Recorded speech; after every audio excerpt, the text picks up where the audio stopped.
It was the home of one of the nation's biggest Navy shipyards. Now, veteran boat builders are training their apprentices to fix luxury yachts. One thing's obvious, whether it's boat building or anything, we need more tradespeople. They're few and far between. 20-year-old Tyrone Blim is one of the new generation training in his dream job. I like building stuff and being creative, so it was just all of that in one. This local TAFE in Newcastle used to train young apprentice shipbuilders. Now, students must travel hours down the coast to Sydney for their classes. It's like $20 to get down there and back. So yeah, that's, especially on apprentice wages, that's a lot of money. Shipbuilding was just one of the courses axed in budget cuts that have largely hit regional areas.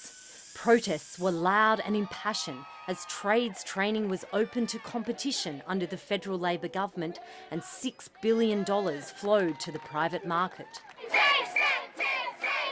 Private providers have mushroomed, have grown exponentially, have made monstrous profits, and have colonised areas that can be taught very cheaply. Market share of the TAFEs plummeted.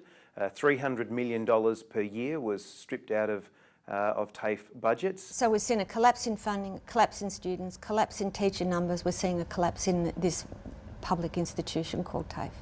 Between 2012 and 2016, enrolments in TAFE declined by 25% nationally.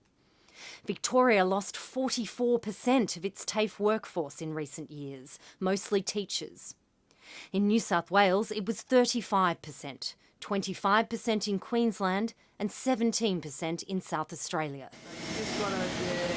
State governments are fighting to reverse the trends. Newly graduated machinist Melinda Jeffrey is one of the faces of a new Victorian government campaign that aims to restore TAFE's reputation. Before Melinda was an award-winning technician, her journey started with the best qualifications. I've got a qualification, I've got a full-time job, and I've been able to, purchase a house. The federal government has reformed the widely rorted student loan scheme. We have a stabilised system. We have restored some degree of market share. They have reduced the number of private providers with contracts with the state. In New South Wales, TAFE heads are channelling limited funding to areas of skills shortage, like plumbing, carpentry and building, to drive higher enrolments. But critics say it's a system on the brink. It is an existential crisis. That is, the point we are at with the TAFE system in Australia today is a question about whether we want a TAFE system. I mean, the universities are churning out the lawyers and accountants and everything else. The tradesmen, I don't see where they're coming from. A public institution irrevocably changed. Natasha Robinson, ABC News.